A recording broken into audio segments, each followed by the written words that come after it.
Hi, my name is Marcus and welcome to Servant King. As I was writing this program called Confusion of Money, it occurred to me that all the confusion programs combined could be called Confusion of Property. I'm hoping that you're starting to understand your confusion of property. But this program is called Confusion of Money. Money leads to property, or property leads to money. I guess we're going to find out here shortly. So, if this program was called How to Make Money, you'd probably be really interested in this program, but it's not. This is just confusion of money.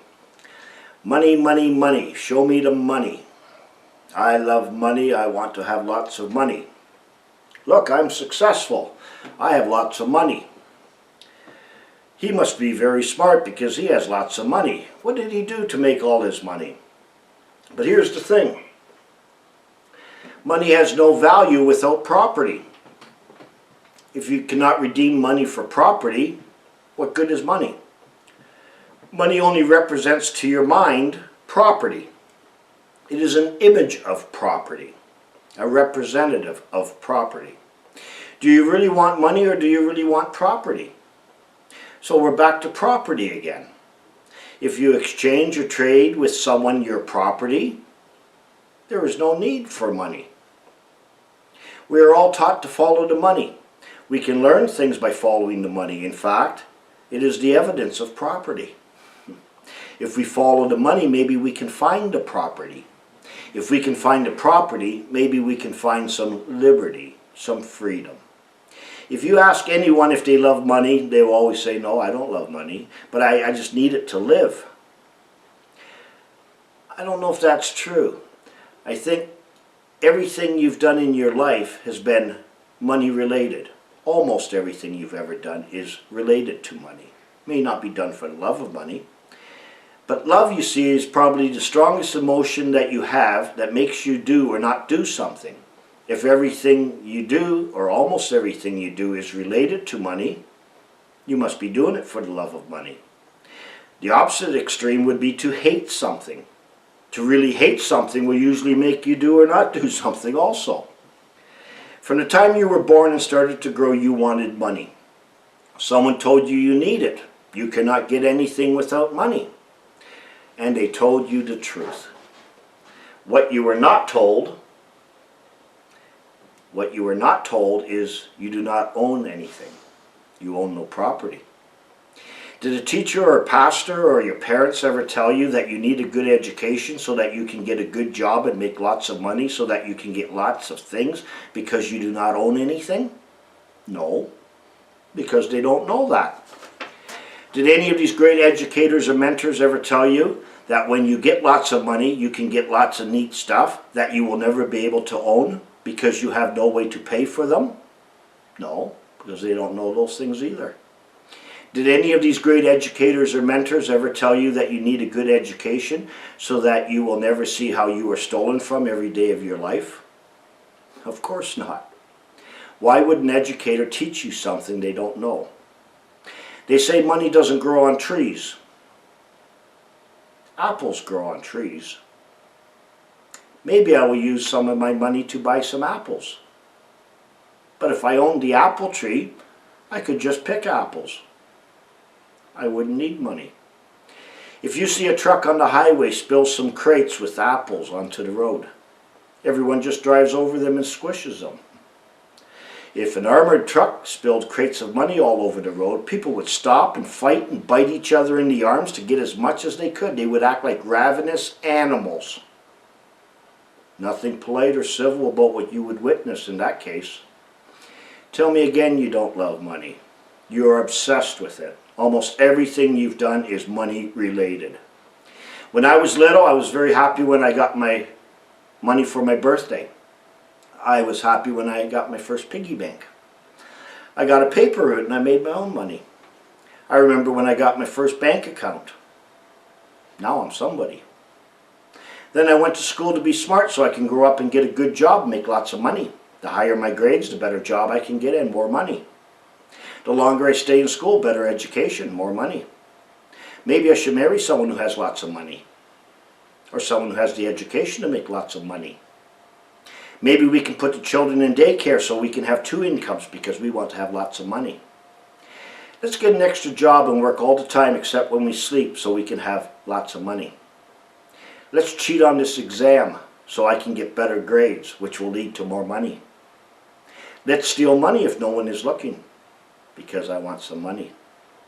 Let's build a vault out of steel and cement because I want my money to be safe and everybody wants my money. Maybe I should kill my wife, not because she needs killing, but I can get the insurance money. Let's lie about what this thing really is so that the buyer will give me more money.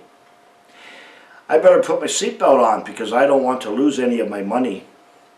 Let's buy insurance because if I cause hurt or injury to someone, someone else will pay for me and I can keep more of my money. Hey, let's buy a lottery ticket and gamble so I can get more money. Everybody thinks I'm really smart. Well, listen to me because I have lots of money. I will sell my body to disgusted, vile strangers because I really need some money. I cannot live without money. You see, I do not own an apple tree. If you give me enough money, I will kill them for you. Look at all those poor, starving people over there. We should send them some money. Excuse me. Have you ever heard of drug-related murders? Oh, it's related to drugs, but the murder was done for the love of money. It's really a money-related murder. You will find that almost all crime is money-related. Nothing else. In fact, the penalty for a lot of crimes requires you to forfeit some of your money. A fine.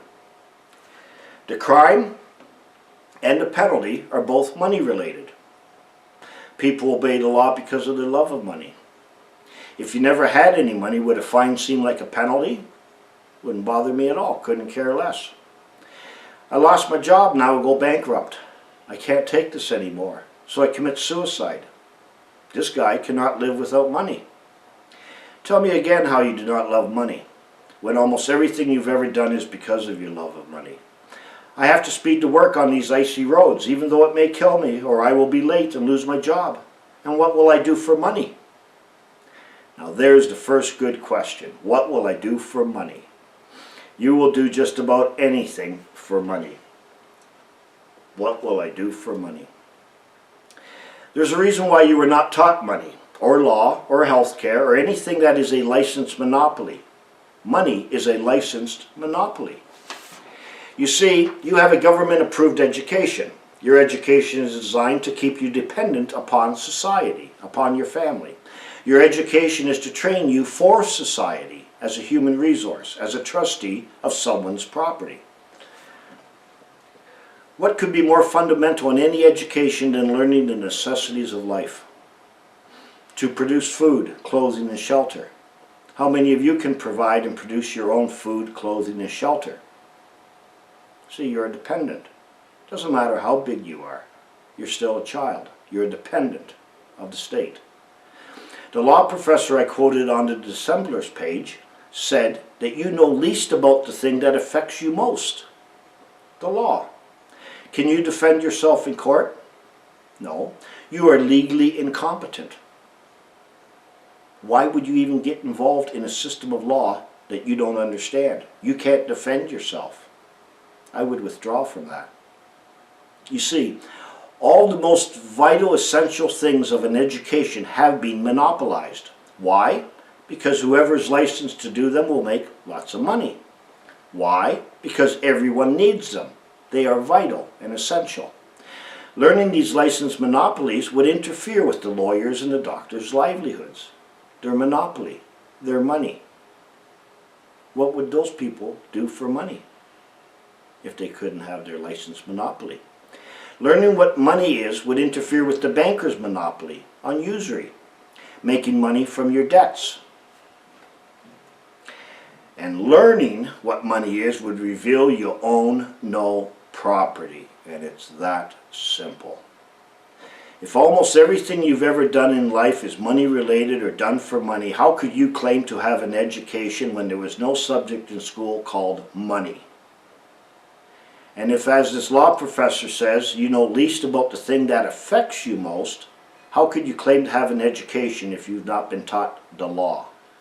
You see, your education system is designed to keep you ensnared as a dependent, an incompetent, who believes he is the smartest guy in the world. And you have the diplomas and degrees hanging on your wall to prove it. Meanwhile, you're being stolen from, swindled every day of your life, and you love it. You relish it. And will defend it, and even die for it if need be. So let's start with money. What is money and what is its purpose? In Roman mythology, Moneta was a title given to two separate goddesses. The goddess of memory. The name of the god Juno Moneta is a source of numerous words in English and the Romance languages, including the word money. So money was memory of a debt. That's what money is. You owe me something, here's the memory of what you owe me. The epithet Moneta, given to Juno, more likely derives from the Greek word moneres, means alone or unique, one. One. So money is one. Mon, one-o. Mono, soul. Okay? Juno Moneta, an epithet of Juno, was the protectress of funds. As such, money in ancient Rome was coined in her temple. The word moneta is where we get the words money or monetize. In several modern languages, including Russian and Italian, moneta is the word for coin. So coin. Now a coin has two sides, a head and a tail. I can tell you that the head side is your birthright. Each one of you has a birthright. It's on the head side, which you abandoned when you were torn. So are you the head or the tail? Well, all depends who owns the property. Sorry, you are always the tail because you are torn. Always the tail.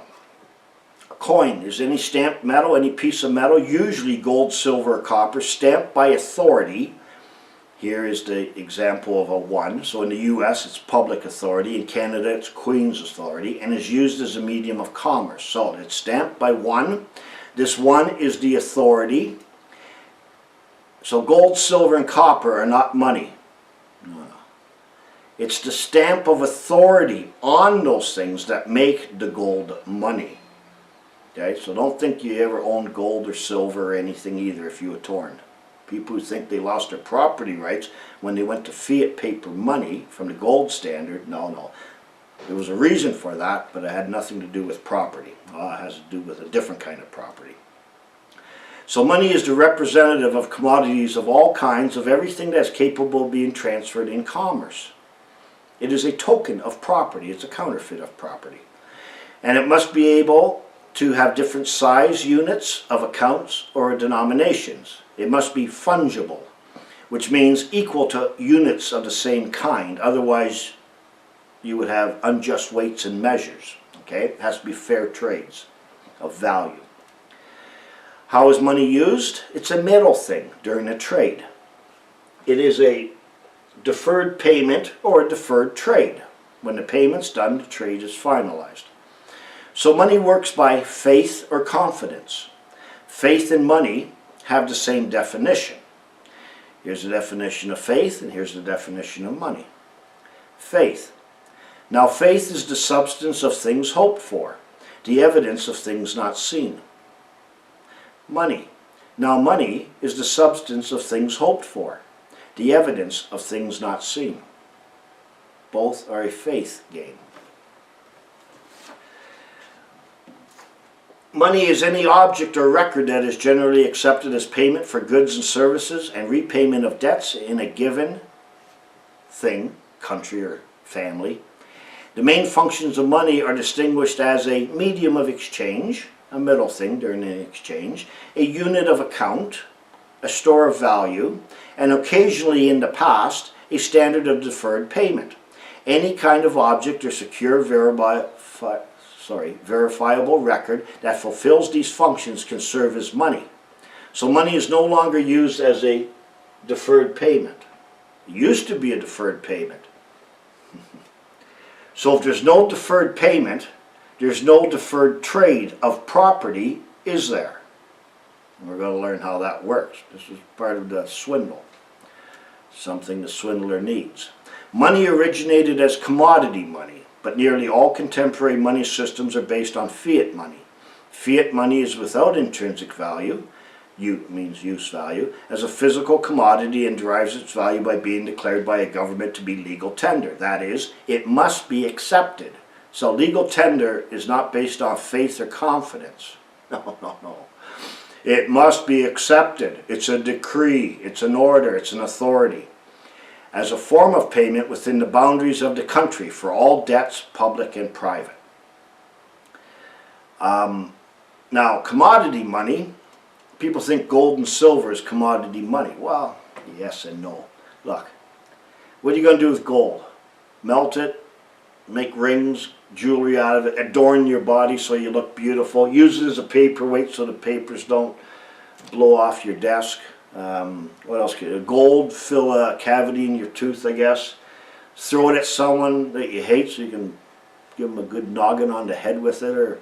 But basically it's just something heavy in your pocket. I mean, God must be laughing his ass off at us going, look at all the gold the guy's got in his pocket, he can barely even move. But if you use something like wheat, or corn, or chickens, or whatever as money, that would be a commodity money. That would have some sort of intrinsic value beyond whatever, okay? So gold and silver is not a good commodity money.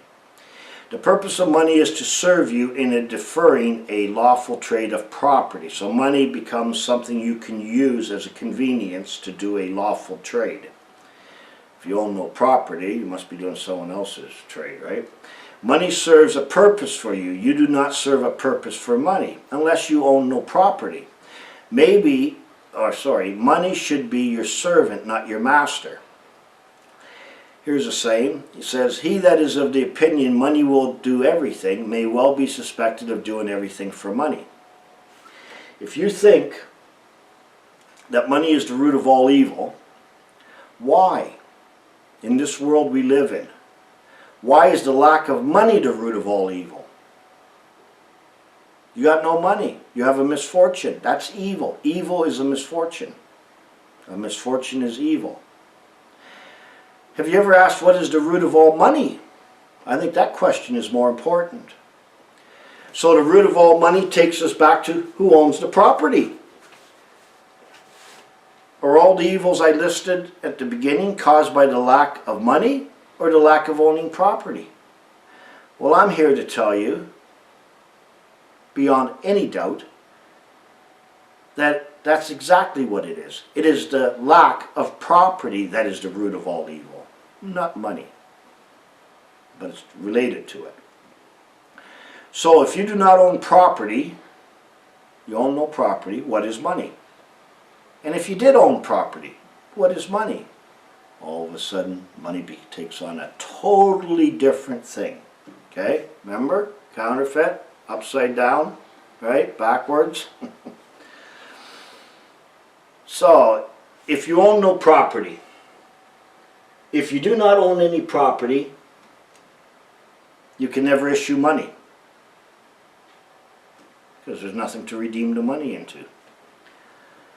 If you do not own property, if you do own property, you can issue money. So if you own no property, you can't issue money. If you do own property, you can issue money. You can be a bank. Sure, you can be your own banker. If you own no property, you can never own a debt. You can have a debt, but you can't own a debt. It's not your debt. If you do own property, you can own a debt.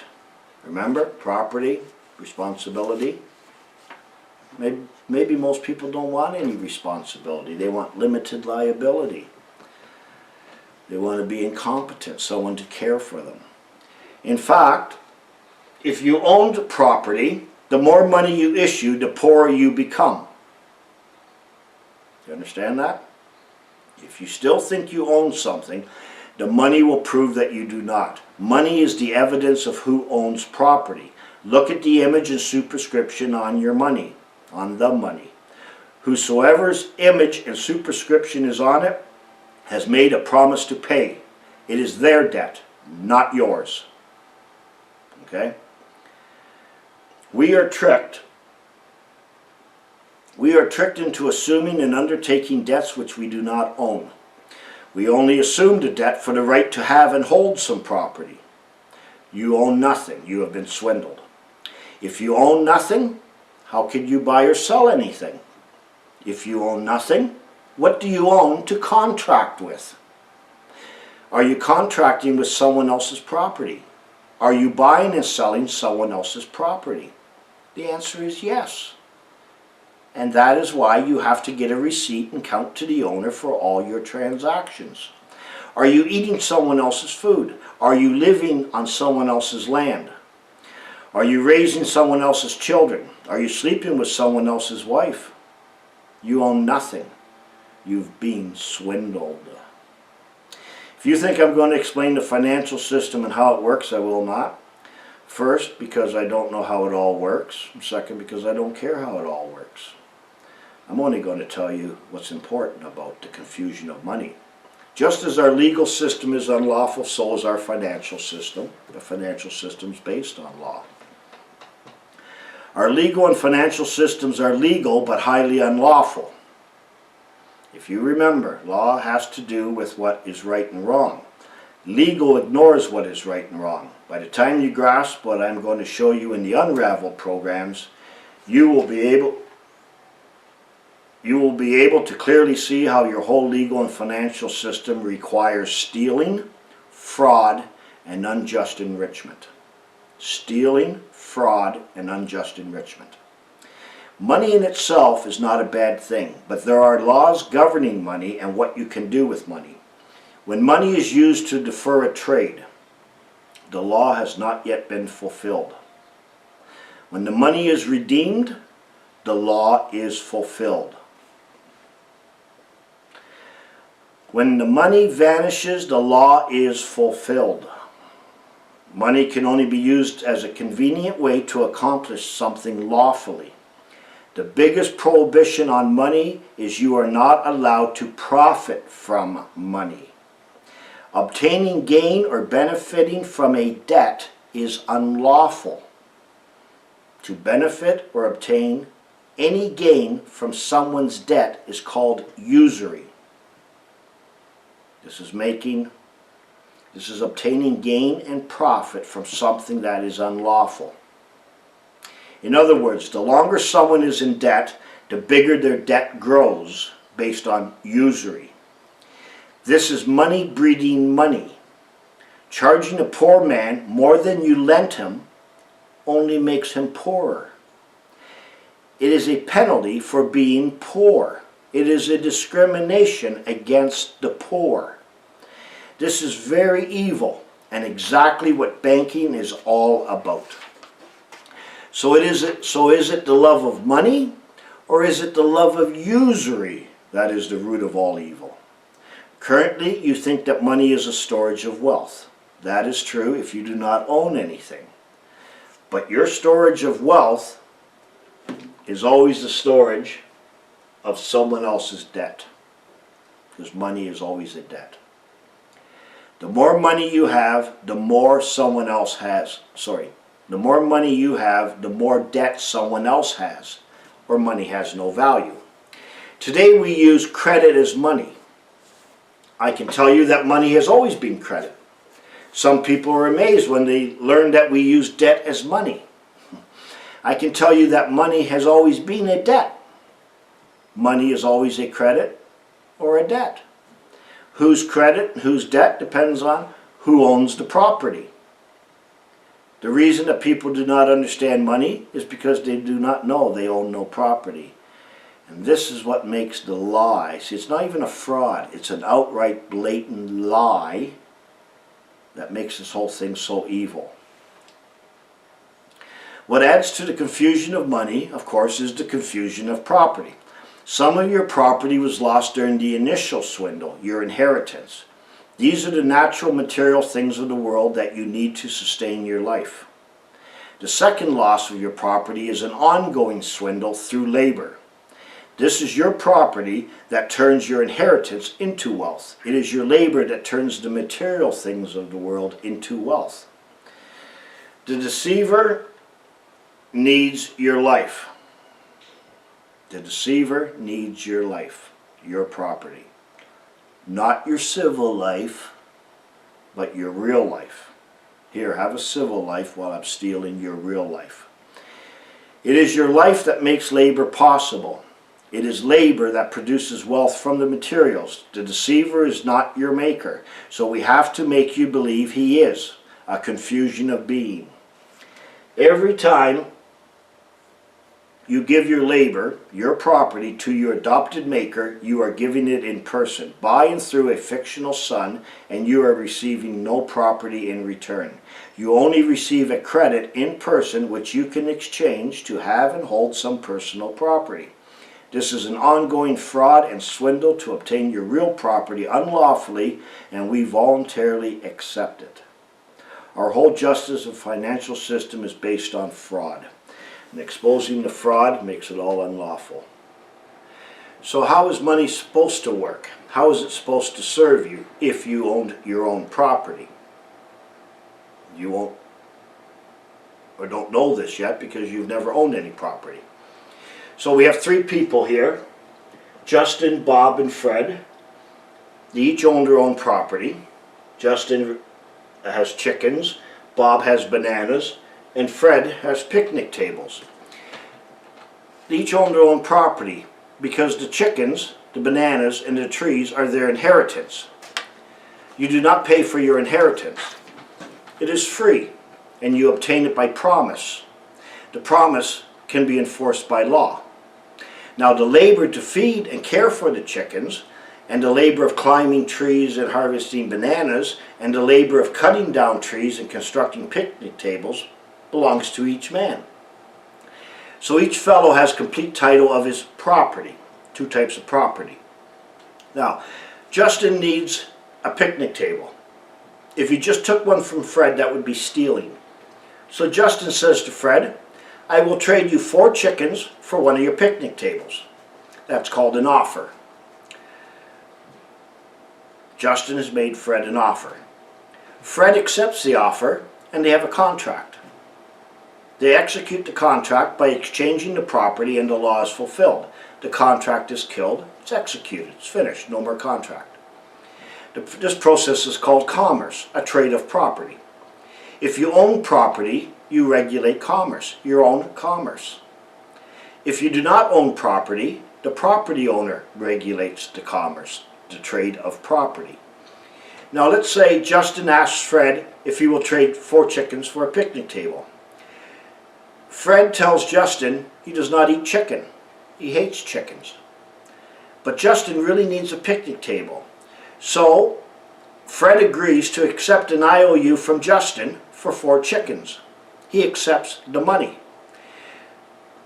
So Fred has faith and trust and belief in Justin, and thereby gives Justin credit.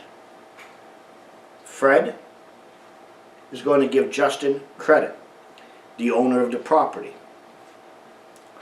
And gives Justin credit. Credit means to believe upon the testimony of another.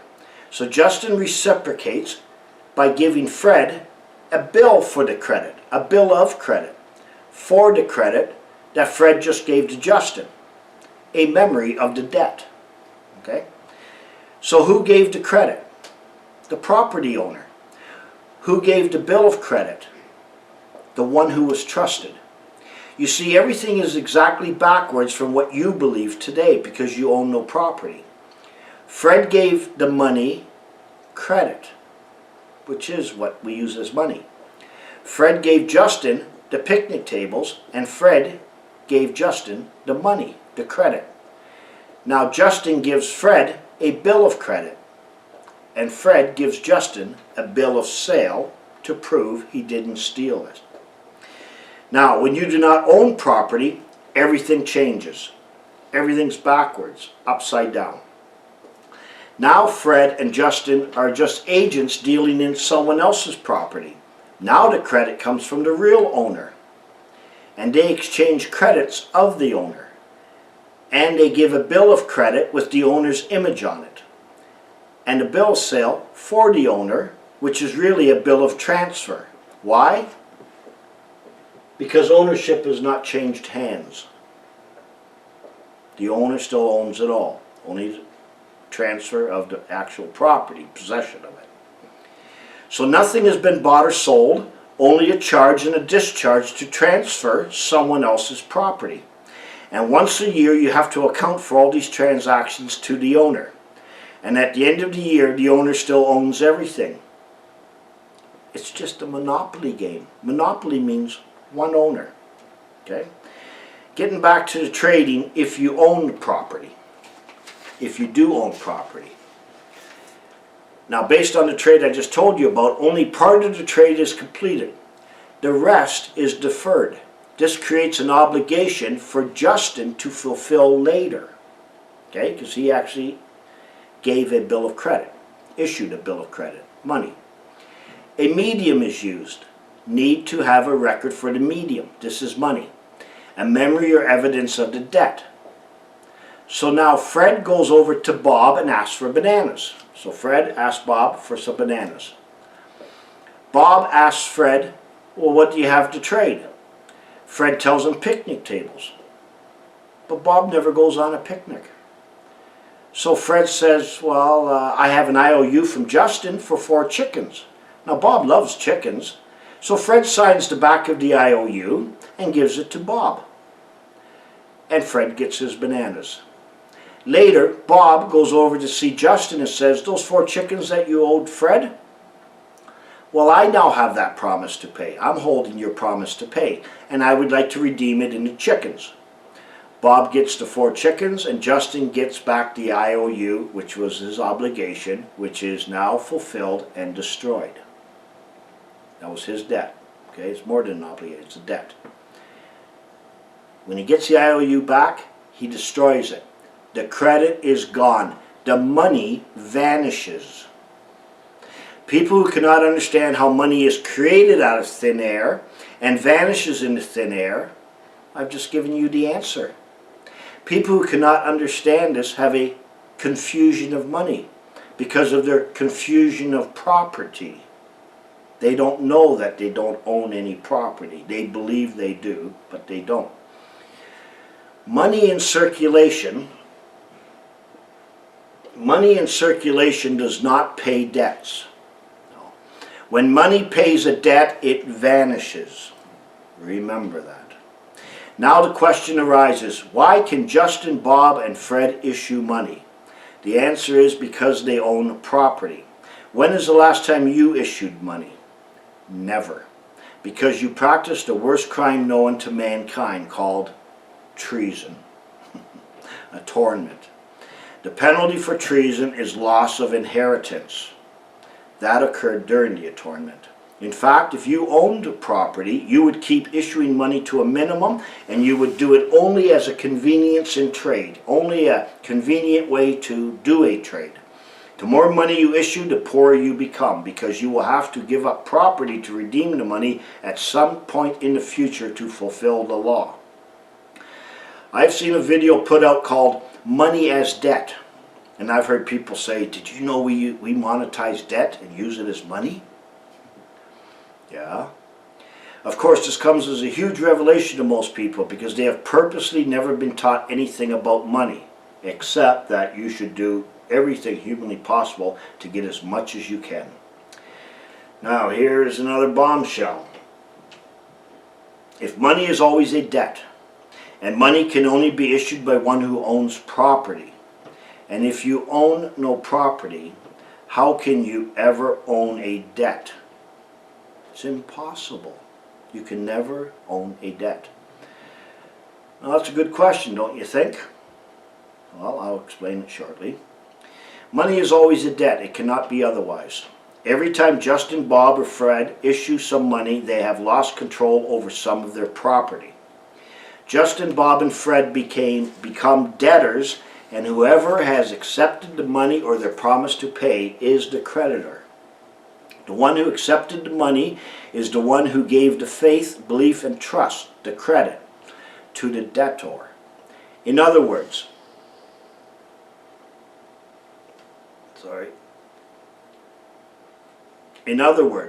the one who accepted the money created the money. Money works exactly opposite to what people believe or know. Now, that is how it works if you are working, providing your labor, your property. But if you go into a bank to obtain credit before you work, to obtain something you've not yet earned, now it's exactly backwards again. This is called living beyond your means. This is what our whole society is about. Why wait 10 years to save up enough money to buy a house or buy a car? Get it now. Get it now. Let me charge you on your debt, your usury. Right? Enjoy it now, pay for it later. You end up paying 3 times, or you end up giving 3 times the amount of your property in exchange for having something before you should have lawfully had it. And this is the penalty you're paying for it. So you're going to pay for it 3 times by your labor because you wanted it before you could lawfully have it. But this is what makes your loss of inheritance extremely evil. People have to do this because they've done an atonement. They've lost their inheritance to property. It's a no-win situation, and this is what makes this whole thing extremely, extremely evil. So how does money work today as you know it? Now this is going to either make you laugh or make you cry, but either way it's pretty funny. I think it's funny anyways. In its most basic sense, money is a medium, which by and through we exchange something of value, some goods or services. 2 entities are trading or exchanging something, and neither one is you. Now that's funny. A confusion of being, because you have a confusion of being. It's a trick. It's awful. All this stuff's awful. Both are fictions, and you are a third party who is trespassing. We call that an agent or a trustee. Money is a temporary thing. When the exchange is done, the money is gone. It vanishes. But I do not own any property, so whose services, goods and services am I exchanging? If you're starting to grasp and understand how the trick is done and the illusion that you think is real, you will know the answer. Our money continually circulates within society because no trade of ownership of property is ever done. Ownership never changes hands. If the money you use paid for the thing you obtained, the money would vanish. We cannot pay for anything because we own no property, except the property, your labor, which you're giving away freely. The money we use is only legal tender or an offer, which must be legally accepted, thereby transferring the right in the property to another. The owner still owns it all. The owner never loses anything. There are only 2 ways to own property, by inheritance and by labor. One is free, the other you work for. There is no inheritance of property ownership in any country on earth. I'm going to say that again. There is no inheritance of property ownership in any country on earth. It is not possible if you practice the occult. What you think of as an inheritance is a right to have and hold property, not a right to own property. Look at your country's constitution. There is no right to own property in it. Now, your labor can be exchanged for property. That is a property exchange. But when you exchange it voluntarily, buying through a medium, a dead thing, a similitude, buying through the Son of Canada in person, this is not your labor. It is the labor of the Son, a fictional being.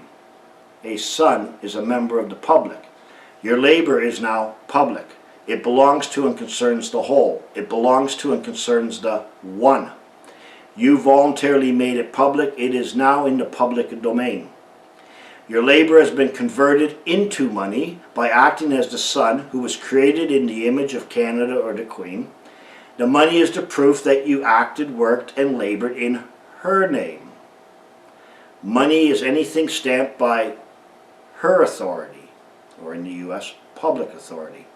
You have voluntarily transferred your labor property into public authority. This is how your property is stolen. First, you are tricked into and deceived into abandoning your inheritance by becoming what you are not and believing you are.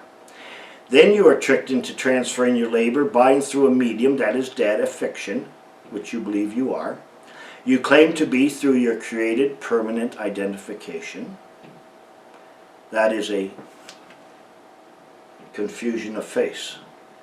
Remember, a job is to transact public business dishonestly for private gain, to hold public property privately, to transact public business dishonestly for private gain. What do you gain? Nothing. You only get to have and to hold that which is public. Even when you can see and understand this, there's something that keeps everyone captive, something that keeps you from leaving, abandoning, and departing from the one. And that is your education, your training, your indoctrination. You know no other way. You have become dependent. You are a dependent, a child of the state, a ward of the state. You think you know a lot of things. I'm well educated. In fact, you've only been trained to fulfill one function as a part of the one society. You need to be part of the one because you need all the other parts to survive.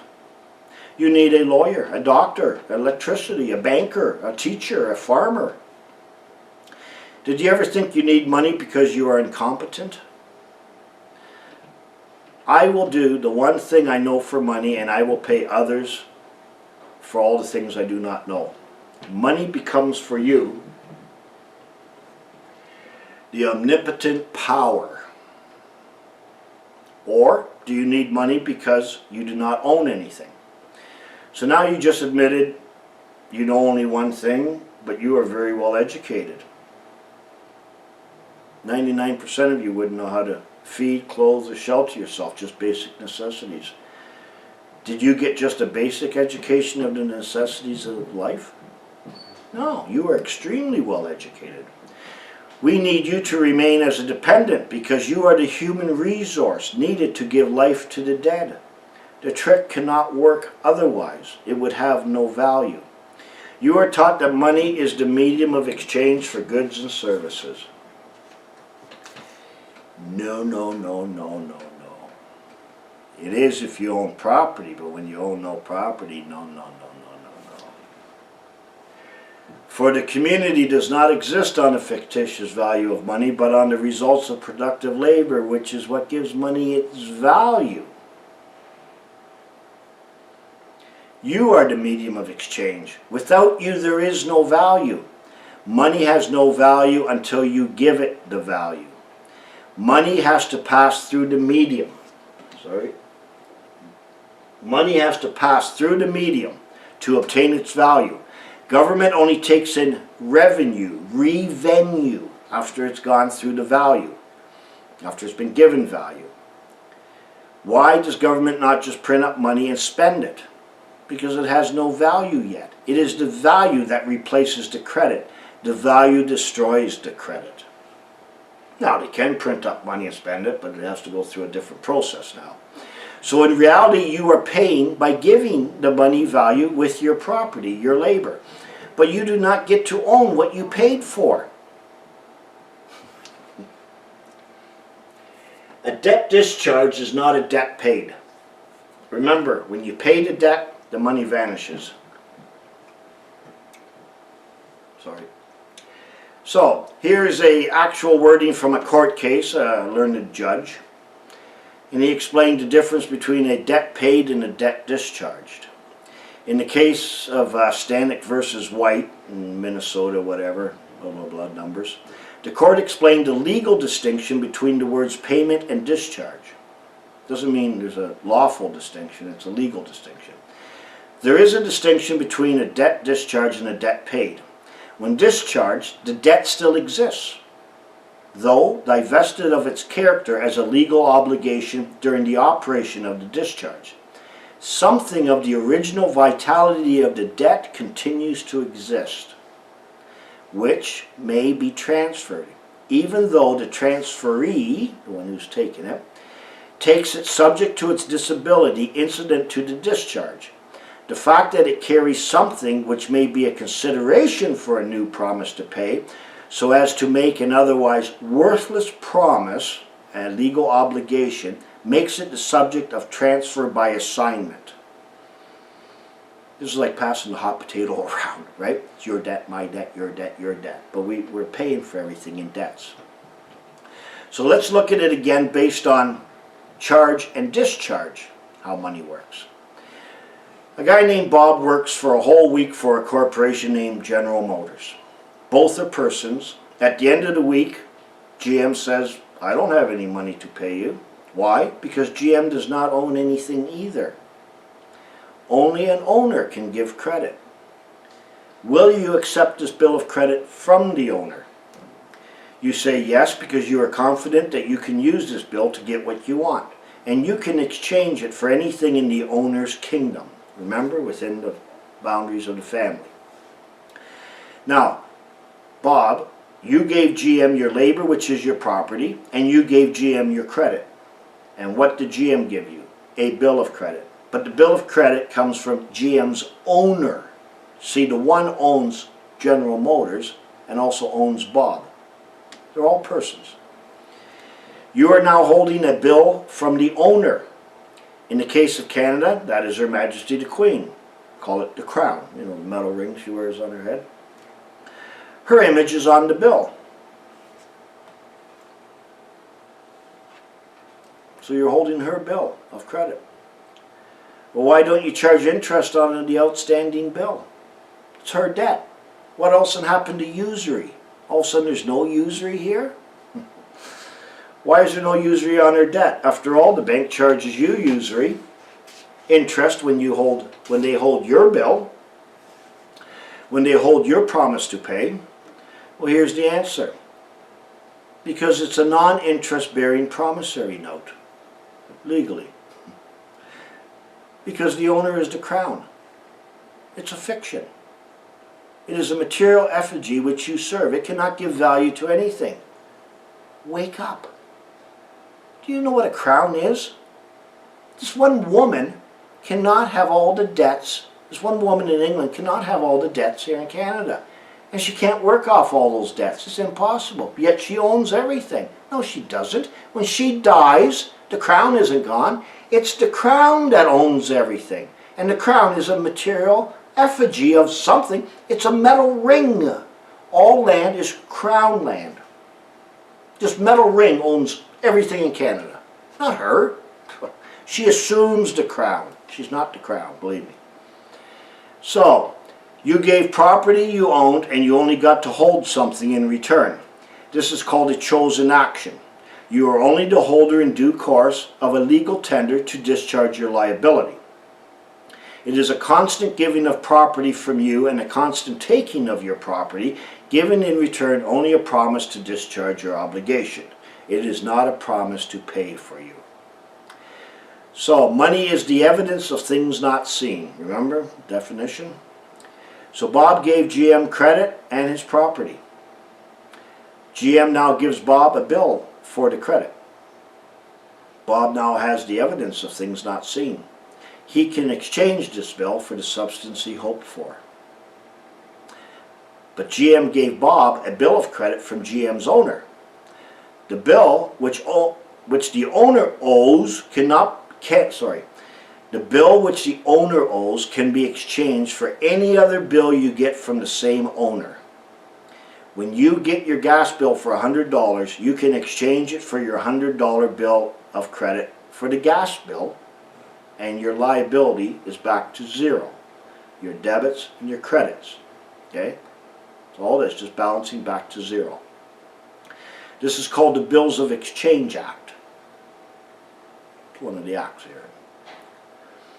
You did not pay the gas bill. You only discharged it because you own no property. You transferred the owner's liability to the gas company. The gas company will exchange it for another liability and it continues to circulate. You see, when you get a bill from the gas company, you're getting a bill from the Queen again. And the bill that you got from General Motors to exchange, that bill also came from the Queen. Everything is owned by the one. The owner owns Bob, General Motors, and the gas company. This is not a payment, but a remittance. Send it back, zero. Give you some credit, send some credit back to zero. The owner does not buy or sell anything. He still owns everything. Are you starting to understand the importance of owning property? The man named Bob has not paid for anything, but he has discharged a personal liability in person. In fact, he has also voluntarily gave his property, his labor, by and through his person. This is fraud, this is stealing, and this is unjust enrichment. Reason it's fraud is because people don't know they're doing this. They're giving up their property voluntarily to the one, constantly, and getting no property in return. You do not own the legal rights to this person, so you have to pay a tax, a rent, or a charge for using it. These are called withholdings. You who speaks, acts, and thinks for it gets the commission or disposable income that is left. What a neat way to steal from you, all because you are confused as to who you are.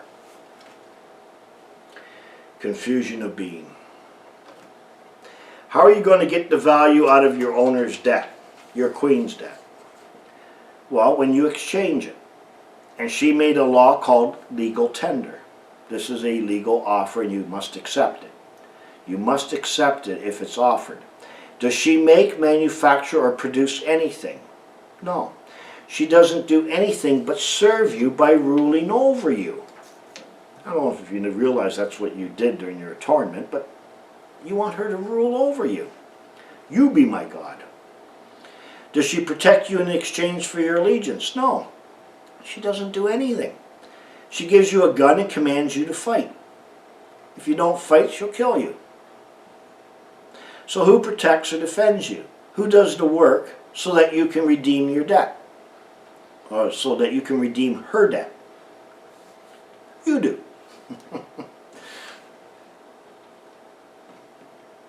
There's nobody here but his people. Remember a few programs ago I said you may not understand exactly what that means, and everybody knows there's nobody here but his people. Well, so in essence, when you hold money, someone is in debt. The more money you have, the harder someone else in your society has to work to pay off that debt. Now, is that a nice thing to do to each other? Is that doing unto your others as you would have them do unto you? If people realize this one fact, the 1% of your society who holds 99% of your wealth would have nothing to redeem their money into. They would lose their fortune overnight. Money is a faith game, and the deceivers have your faith. This is the reason for jobs, jobs, jobs. You think your job is for your welfare? Not really. It is for the rich to redeem your debt. Your debt too, but they're holding most of the debt. Someone has to do the work. You will only realize the debt you are holding if someone else in your society will accept the debt. The 1% of the people have 99% of your debt. Okay? These people you think are really rich.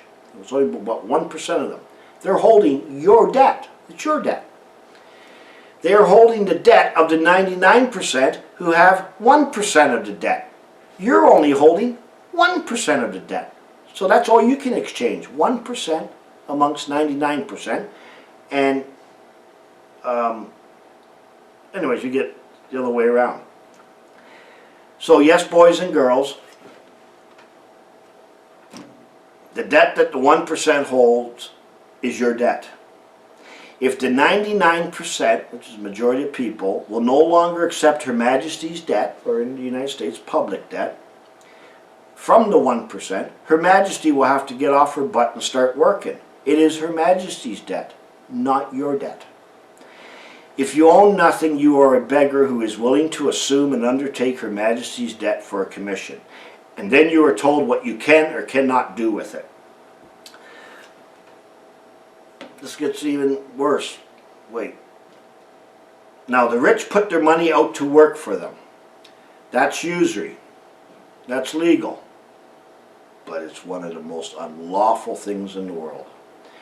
They are using your debt to create for you more debt. and that is legal.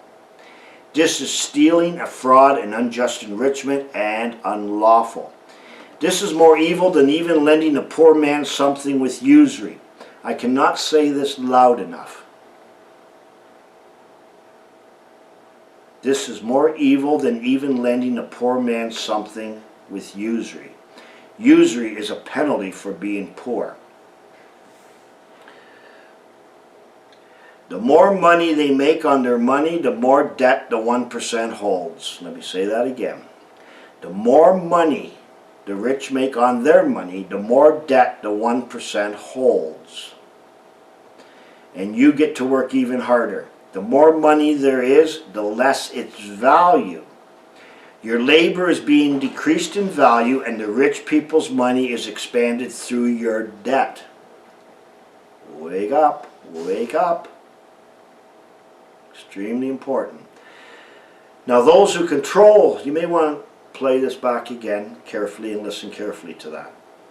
Those who control the monetary system, the money, control the value of the natural world and your labor through the representative of it, which is money. The monetary system can increase the value and decrease the value at will. These are now called central banks, or your family bank, right? We're all one big happy family after all. The harder you work, the more it gets turned down to keep you working, or the rich will have nothing to redeem their money for. If you have too much money, you will stop working. If everyone has lots of money, nothing gets done or produced. When all of this falls into place for you and you can see it, you will be transformed in the blink of an eye in your mind. You heard of the stimulus package giving everybody, every family $1,000? Yeah, it's to keep.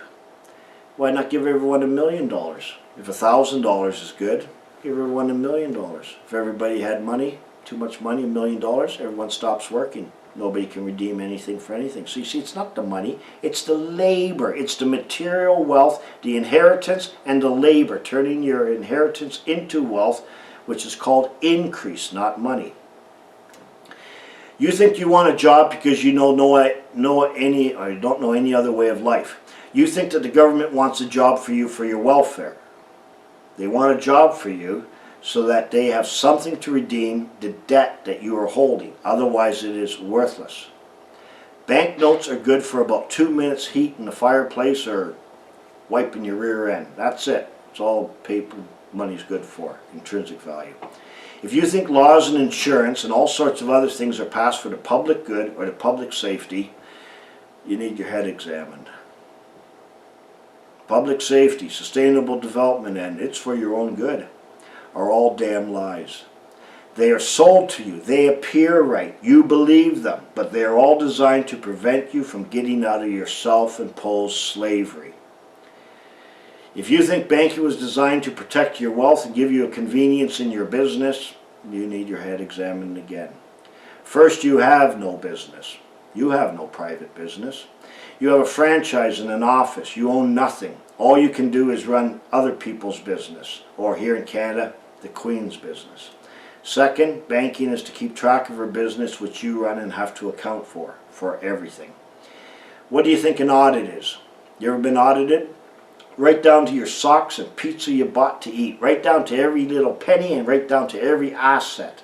Okay? Things that you think you own is not property. Everything you think you own is only an asset. It is only as set with you as a trustee in a fiduciary trusting relationship. You are only an equitable holder of things as a trustee, not an owner of anything. You have not only abandoned your own birthright, but you have destroyed your children's birthright when you registered their birth. You sealed their fate when you applied for a birth certificate. But remember, this is all fraud. There is a way out. There is a better life. There is a real life. In the last video of the confusion programs, we will look at the other concept that led to my discoveries. This concept of God, as it is used in law, in constitutional documents on money, see God on money, and in our societies. Till then, my name is Marcus.